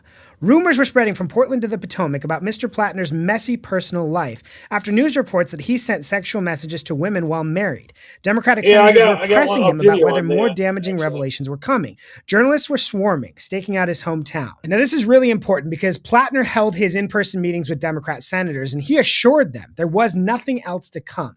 No other revelations in the works, which he had also done previously before the story about his Nazi tattoo came out, before the story came out about the affairs, about having illicit images sent to women who weren't his wife, things like that. And so every part of this, he's hung his own defenders out to dry. And yet everyone from Bernie Sanders to Elizabeth Warren to Chuck Schumer to Kristen Gillibrand has continued defending him, essentially saying there is no line he could cross that would make them withhold their endorsement of him because they simply want that Senate seat. That will get more difficult both with this story and the other themes that it alludes to, that there will be more to come on. In extensive conversations over the past 2 months, 3 other women who'd been romantically involved with Plattner offered a more complicated assessment, describing volatile and toxic relationships that were unsettling and at times emotionally wrenching. Mr. Plattner could be charming and charismatic, they recalled in interviews, but also demeaning to women, and in at least one case, even physically threatening. He drank heavily and was regularly unfaithful. They say in at least one case there because there are stories that were left out of this for whatever reason. Nobody really knows why, but they're out there, and there are women who have clearly shown they're willing to talk to media about this. But the one woman who did go on the record in this story is Lindsay Fifield, 40, a Virginia conservative who's worked for right-leaning groups and Republican campaigns, recalled him as cavalierly contemptuous of women's emotions, of our weakness. Ms. Fifield, who dated Mr. Plattner from roughly 2013 to 2015, said that his offensive online posts reminded me of just how much he hated women. Now, this is really important here. Democrats were warned that this story was coming when the Plattner team was asked for comment from the New York Times. Their first move was to try and discredit it, saying she's a Republican operative. Disclosure, I know Lindsay really well. She's a fantastic person. I also know her to be incredibly strong and not the kind of person that would ever make up or embellish her experiences with anybody. And so the fact that she went forward with this, even though the New York Times in several different places throughout this story frames it as, here's why you shouldn't believe her, even though she gains nothing out of this. She's not working for any campaigns. She's not doing any political work for party committees. And I think one thing that's valuable to note is this story itself doesn't appear to have any ties to the Collins campaign, the Republican National Committee, or the National Republican Senatorial Committee. One know that is the fact that it's coming before the primary. If Republicans were pitching this out and dropping it, they would be doing it after Graham Plattner was already locked in. But what it seems to have actually happened here is the New York Times tracked down former girlfriends of Plattner, asked them if they were willing to talk about their experience with them, and Lindsay seemed to be the one who was willing to put her testament to the record. And what she describes in this is incredibly disturbing and disqualifying. And the other women involved likely also had terrible things to share, but for any number of reasons, didn't necessarily want to go on the record, which may have precluded their stories that could have been worse. The "at least" in that previous quote is really important. Those didn't get included here, but does mean that there's still more things out there. But let's go back to Lindsay's story. Mr. Plattner could be rough with her, Ms. Fifield said, particularly when they were drinking, leaving her shaken and sometimes afraid. In the interviews, Ms. Fifield grappled with how to process her experiences. She was quick to note that he never hit me, he never punched me. But she said he regularly grabbed her by the shoulders, sometimes hard enough to leave marks, and on one occasion, yanked her out of a cab by her wrists after an argument when she wanted to stay in the car. During one argument, she recalled, he twisted her arm behind her back, shoved her into a bedroom, and held the door closed from the other side so she couldn't get out, telling her to remain there until she was calm. Eventually, Ms. Fifield said, she fell asleep and left the next morning. It hurt, she said, but she added, it didn't cause an injury. It didn't break my arm. That's a horrific account. Shoving a woman who is smaller than you in a room, hurting her shoulders, holding the door shut is kidnapping. And I think he can say in the heat of a moment, things got out of hand. This is very clear textbook abuse. And if I found out someone did this to one of my sisters, it would be very difficult for me not to physically injure them. So people will try and downplay some of this, in part because a number of Democrat operatives who knew this was coming previewed that there's going to be very clear sexual assault outlined in this story, and it did not make it in. But this in itself, the Democrats normally that in my mind is still incredibly disqualifying. But throughout this story, the New York Times also highlights the fact that they tried actively to discredit Lindsay's story. We have gone from believe all women and the sort of standards and ethics that we saw during the Kavanaugh hearing, where people were given anonymity as long as they wanted to make any accusations they possibly could, to this case with Lindsay, where they have things like this. Mr. Plattner strongly disputes any claims of predation or altercations, his campaign. New York City's the same way. The Times could not independently corroborate Ms. Fifield's account of the altercations. The Times reviewed texts between Ms. Fifield and Mr. Plattner, along with the Google chat exchanges, texts, and Facebook messages between Ms. Fifield and her friends during and after the relationship. The Times also reviewed some of Ms. Fifield's diary entries from after the relationship had ended and spoke with two of her friends who confirmed that the pair had an emotionally volatile relationship, but could not corroborate the physical altercation or the most controversial comments she described. But Ms. Fifield said she did not expect her friends to offer that corroboration because she did not tell anyone at the time, saying she had been embarrassed. The impact of the relationship on Ms. Fifield's life lingered for years, she said. She referred to him in a diary entry in June 2016 as the most toxic, literally abusive man on earth who destroyed my life. Those close to her encouraged her to move on. Do not call Graham, a friend messaged her that year. This story spends more time describing her Republican affiliations and all the different ways they tried to poke holes in her account. I got to ask, is Vivi plan to go on at 6 o'clock tomorrow? Because if she is, I'll do 4. I'll do 4 o'clock or something like that. If Vivi plans to go on at 6 o'clock on Saturday. Then they actually do, describing the account. But I also think it's important to note they talked to 3 different women. They say in the text here, 3 different women who described troubling relationships. They only got one person's firsthand account of what happened there. And it's likely because they said, if you don't go on the record here with your account, we won't print it. And other women might not have wanted their name to be out there with a story like this to be targeted by the Democrat operatives that are now targeting Lindsay for being brave enough to go out and tell her story. Lindsay gets nothing out of this. She has small children. I think she would have perfectly loved to continue having the anonymity around this, but the New York Times standards and practices are significantly different if you are a Republican who happens to be talking about being abused by a Democrat. And I think that's horrific. But there's a number of other themes in this story that are incredibly important. One of them being Graham Plattner. And I see a lot of them standing up there. Oh, we got to give forgiveness. He didn't know all this bullcrap. They wouldn't give that forgiveness if it was the other way around. Guarantee it. And the Nazi tattoo. Graham Plattner has consistently said he did not know what his tattoo meant when he got it. He thought it was a simple skull and crossbones. At some point, at least, he had to figure it out. They should have fixed it then. And when he learned from national news coverage just a few months ago that it was a Nazi sign, he got rid of it. But Lindsay tells a very different story here. Now, first they quote Plattner. I absolutely would not have gone through life with this on my chest if I knew that, and to insinuate that I did is disgusting. Ms. Fifield called that a lie. Mr. Plattner, she said, knew when they were dating years ago that the tattoo was a Nazi symbol, and he called it my Totenkopf. I would never have known what that was, she said. He would joke about it being a Nazi tattoo. Reporters have noted numerous times that Graham Plattner is essentially a World War II history buff. So again, the idea that he didn't know what it is insane.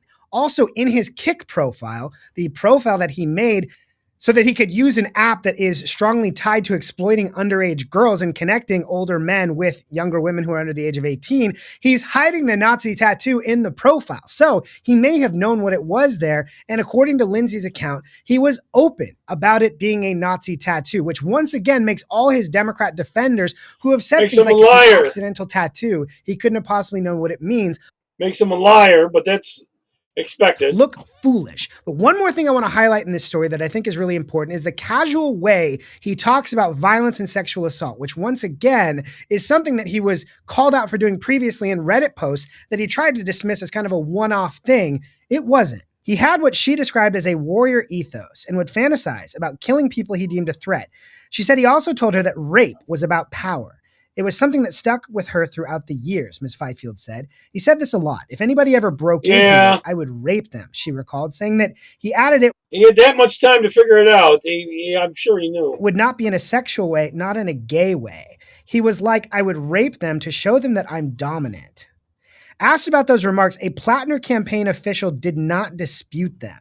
Again, which is a very, very bizarre thing, but not when you have a pattern of treating sexual assault like it's not a big deal. And that is an underlying theme throughout this story. There's one person's anecdote involved here that has a major gap that I think is going to raise more questions than it answers. And it involves an actual Democrat. Jenny Rassicott, 41, a Maine Democrat who said she dated him casually off and on between 2019 and 2021, said the post deepened her belief that he did not respect women.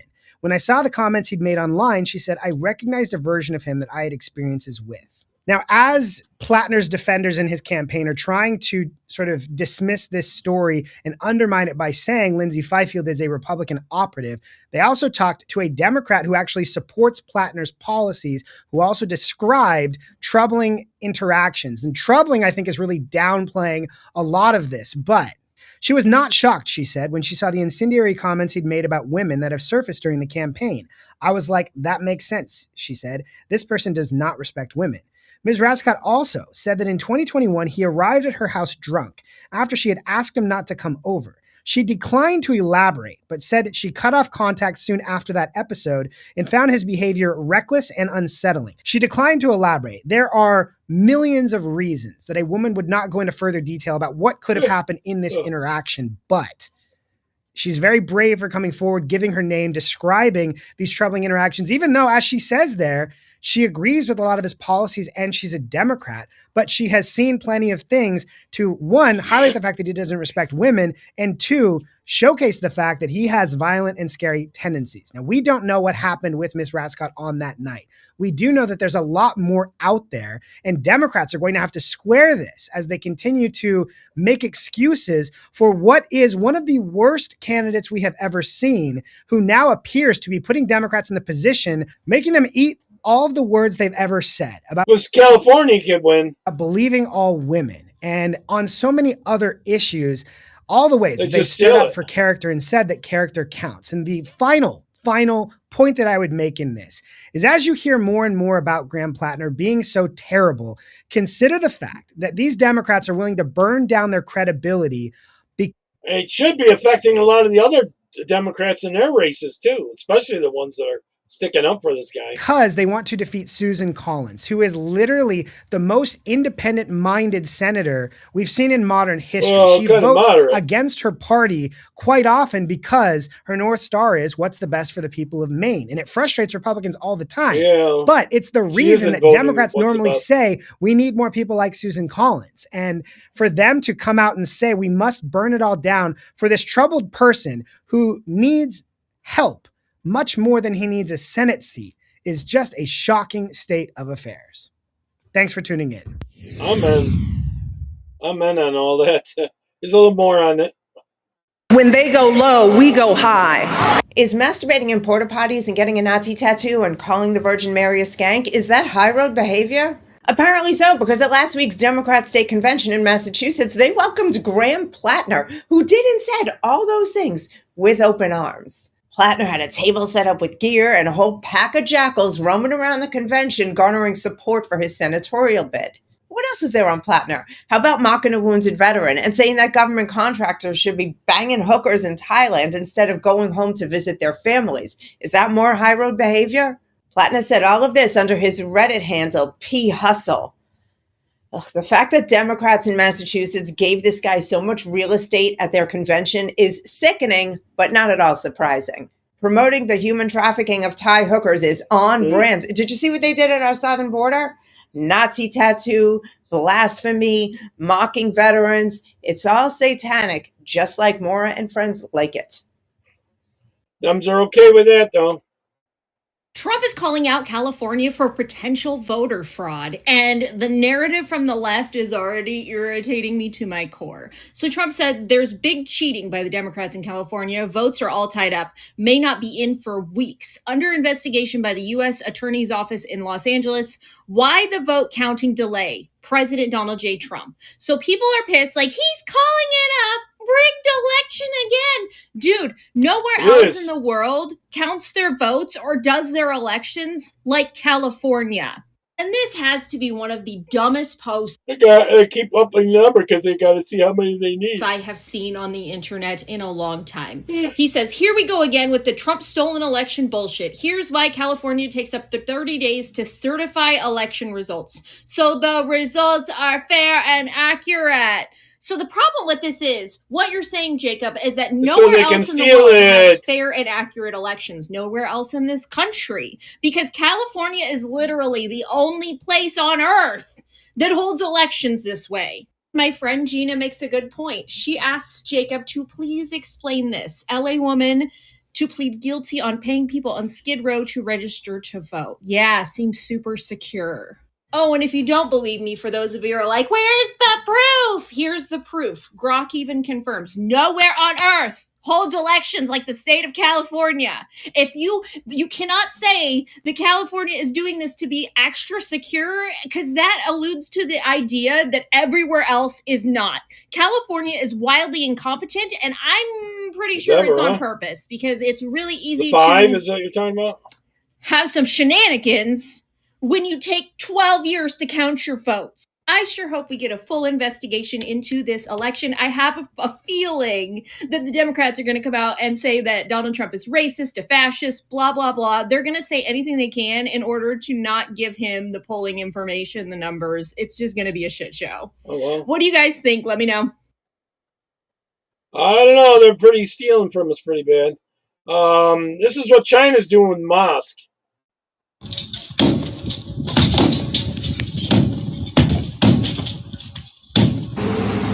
They're busting them all up.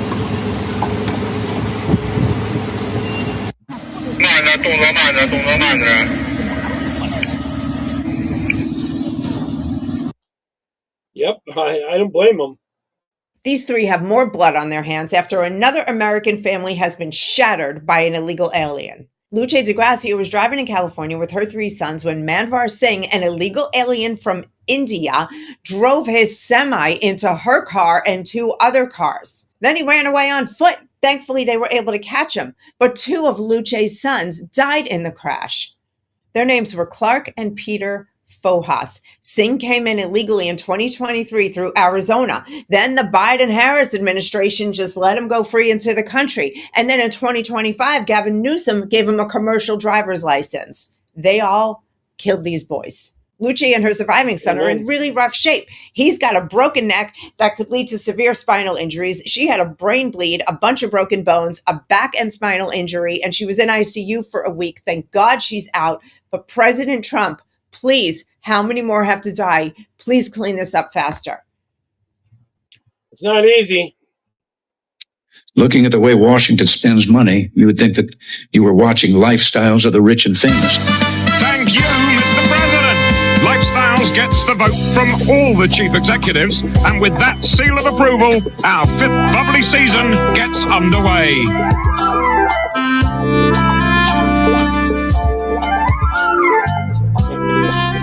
Meet Democratic Socialist Senator Bernie Sanders. This failed softcore porn writer grifted his way to millions of dollars, all of the backs of American taxpayers, between getting kickbacks from AIPAC, the pharmaceutical lobby, and climate hoaxes. With that, Bernie amassed 2 beautiful homes and a $5 million net worth. Not bad for a socialist. Chinese are printing them, baby. I don't know. Bernie has a private jet at his service. There's no time to be wasted when fighting the oligarchy. I think I'm going to be sitting on a waiting line at United, waiting, 30,000 people waiting. That's the only way you can get around. No apologies for that. Right, Bernie. Only the big Hollywood suckers can hang with this brilliant fraud. So sit back and learn how you can fight the oligarchs with champagne wishes and caviar dreams. Only on the lifestyles of the rich and famous.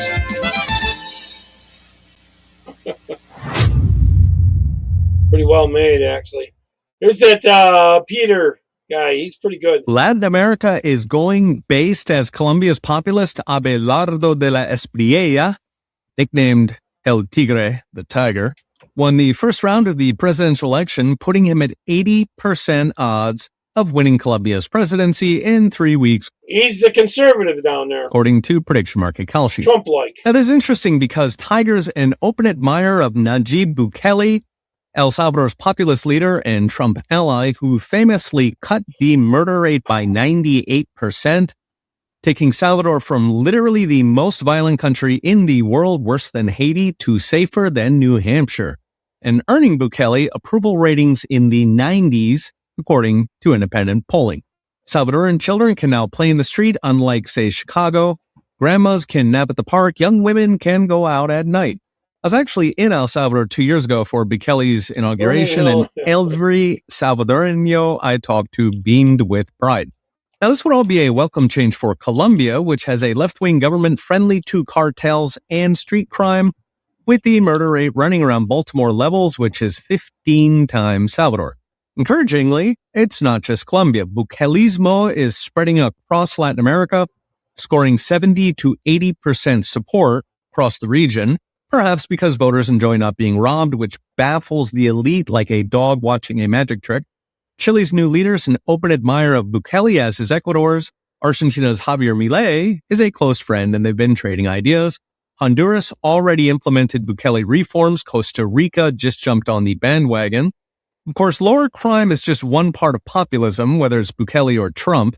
It's also smaller government, less corruption, cutting red tape to boost job creation, handing economic power to small business instead of backroom cartels.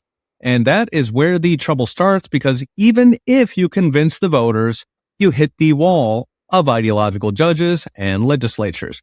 Bukele himself was blocked by judges, which may sound familiar to Americans, by hostile Congress, which may also sound familiar. He solved it by winning a landslide in Congress and using it to replace the left-wing judges, a solution that, alas, would require Trump getting 2/3 of Congress. Similar story in Argentina, where Milei didn't have enough Congress to override left-wing judges who blocked some of his major reforms, and Brazil, where left-wing judges effectively mounted a coup, stealing the election, then sentencing populist Bolsonaro to 27 years in prison for saying nice things about Jan 6-style Stop These Steal protests. Put it together, Latin America is turning populist, led by crime and corruption. But even where the populists do win, like in the United States, they are up against a gauntlet of left-wing judges, meaning they, like us, need to win big to fix it. So it's next brought to you by The Bitcoin Way. The genius of democracy is it's a precious can win supermajorities to remove bad judges like El Salvador. Worst case, the judges keep blocking until presidents start ignoring them, at which point the people welcome Caesar. Read the rest with charts and all the gory details at profsange.com. Okay, we'll be watching. See you next time. Yep. You know, Ben Leo on GB News seems shocked that I knew so much about the appalling treatment of white people in Britain. Now, you gave a couple of examples there. It seems like every week in Britain now we're seeing another example of white folks getting the short end of the stick. We saw just recently the 2 girls who were raped. Their rapists got off without any jail time. We know that's now gone up for appeal. Keir Starmer, after public backlash, just sent that up for appeal. We've got the white police officer who was attacked by Muslim men in Manchester. That guy got off with no jail time, basically acquitted because of a hung jury. White preachers being arrested for preaching on the street. White women arrested for praying silently in their head near abortion clinics. We've got the Christianity and morals are their target. They both the Red and Green Alliance. They hate having any rules on who they can have sex with at what age. According to Lord Malcolm Pearson, the 250,000 girls raped since the turn of the century by predominantly Pakistani Muslim men. And then we've got the political targeting of people on the streets, figures who try to utilize that supposed free speech that Keir Starmer told Donald Trump and J.D. Vance that you have still in the Oval Office. We see now that there's more than 12,000 arrests of British citizens for nonviolent speech offenses. These folks are mostly white, trying to speak their mind. So where is the justice for white folks? And you just can't blame them for the outrage. Yeah, I think 12,000 arrests. The data was from a few years back. 12,000 arrests for social media posts. I don't think there was a breakdown of demographics, but I mean, all your points there. Just listening to them, Don, I'd forgotten about lots of those examples, and there you are reeling them off to me, and I'm thinking in my head, goodness me, we really are in a pretty sticky situation. But the truth is the entire world is watching as Britain transforms from a once great nation into a cautionary tale of what happens when you import incompatible cultures, enforce two-tier policing, and treat your own native citizens as second class in their own country. All right, here's why the Democrats want more homeless, because they want to use them. James O'Keefe. That's why Democrats want more homeless. Yeah, we're going to give you $2. We got need 14 signatures. The petitioner, Brenda Brown, hands cash money to the homeless person, not only for signing the California ballot initiative, but also as payment for them to register to vote. Now, because you haven't registered, I need to register you so I can get paid. Oh, you both have an issue, huh? Okay, you guys, I need to get paid. Come on, my friend. That is a federal felony. And it didn't just happen once. It happened over and over and over again. We personally witnessed and covertly filmed this happening at least 28 times over the span of our investigation. And that is just in Los Angeles. Many of the homeless have zero understanding of what it is that they're actually signing. But what is that petition for? You know the petition for? I do not know. The petitioners instruct the homeless to enter made-up addresses like Pinocchio Lane. What do I put as my address? Yeah, just put you live on Pinocchio Lane. Oh, you can just Oh, good. And all of this occurring just outside the front doors of shelters and NGOs such as Weingart Center, which have received... Now, if they put in Pinocchio Lane, how do they mail those ballots to them? And then how do they always come back if they got things like Pinocchio Lane on there and everything? It's ridiculous. You know that they're damn well they're filling them out for them, too. Hundreds of millions of dollars in government money. One Weingart employee tells us when and where to find the illegal... They don't want to fix the issue. They need the crisis so they can keep money laundering. Cash exchanges for signatures outside, and says the cash being given out is coming from a higher source. Do you know if they provide the money that they're handing out? Yeah, the company that's what they do. When they give the money out, they got to go back and tally up if they stealing the money or not. So they got to have signatures. Most of them be right across the street under that tree. You can check with them Monday through Friday. While another Weingart employee advises the homeless on how to practice plausible deniability and ignorance of the law. See, they say ignorance is not. It's disgusting. But a lot of times I have to say I didn't know. I had no idea. Oh, that would be what he... Most of these people need to be in jail and their bosses. Yeah. The petitioners orchestrate an elaborate pyramid scheme of unregistered petition circulators. If I were to hire you, you would be under me. Yes. I'm under my son, I'm under him, and you under me. So it's like a pyramid game, and really, I don't need you, you need me. I don't need you. One of the petitioners threatens to attack one of our journalists. Go down the street, bro, before we move you down the street. I'll knock you out looking right at me. Bro, why are you trying to be like that? That's why it's so hard to win California. Bro, they won't knock your once ass they get out. control. Bitch ass nigga, don't come over here again. I'm gonna beat your ass. Broad An Avenue, employee yeah. of the Los Angeles Homeless Services Authority records not the fraud, but the people exposing it. That you okay? Why are you filming? Why are you filming us? I'm with the LAPD. You know it's a crime to say you're with the police when you're not. Now they're trying to make the Nick Shirley thing a crime to put you in jail out in California for reporting on this. I'm not with the LAPD. Well, that's what you just said 2 minutes ago. Why did you lie? As the NGOs pretended to be the police in order to intimidate us, I began to wonder whether we're still living in America. The Department of Justice has been sent these tapes of election fraud cash exchange for voter registration happening in broad daylight. I guarantee you they vote for them, too. Justice, there are more tapes coming. There will be a new tape dropping every day until someone is arrested or indicted. George Washington said the administration of justice is supposed to be the firmest pillar of government. But if That's why it's so hard to democracy is win. for sale and there is no Don't ever let them take over California or Texas. Once they get a big state like that, holy cow. accountability as a They'll result control of this video, it doesn't matter who is elected. Our notion of freedom Brent is a is good all name. just an illusion. Yeah, I'm just making it up, right?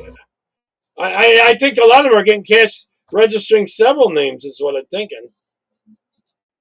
Do you want your tax dollars going to violent protests like the one we're seeing in New Jersey? Because I sure don't. So Fox News just released this report, and I am very, very unhappy with what they just found. So about 70 of the groups that they said were nonprofits, which means they have 501c status, they are not paying taxes, and they're also getting tax-free benefits. Yeah, they have been found to be funding the Delaney Hall protest, riot, if you will. So not only are these organizations not paying taxes on the supplies they are buying for this protest, like the face masks, it's their own tax dollars, and whatever else, the baby diapers, they also get tax-free benefits. They also potentially could be getting funding from the government if they are saying that they are some sort of 9 nonprofit, p.m. game. like they're helping people, they're some sort of charity Eastern time? organization.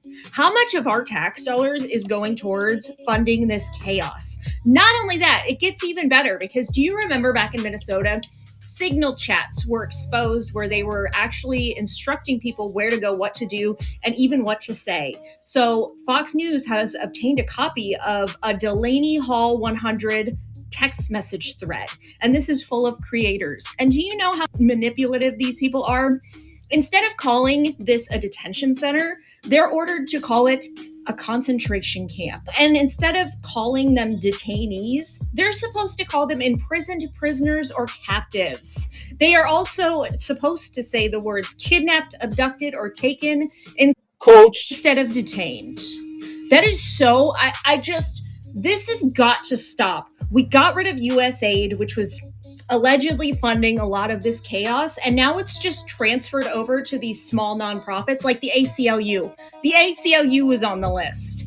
So they only have about 1/4 of the money they did have, but they're going to fight desperately to get all that money back when the Democrats get back in power. Transferred over to these nonprofits, and this can't keep happening. Should organizations that are funding violent protests like this still get to keep their 501c status? Because I sure think that they are not actually helping society in any way. They are not helping anybody in need. What do you guys think? Let me know. All right, I'm going to end on this little short clip of that Henry Novak that was stabbed to death there. This is some family ones that he had saved, I guess with his girlfriend. They're kind of cute. Oh, I love you so.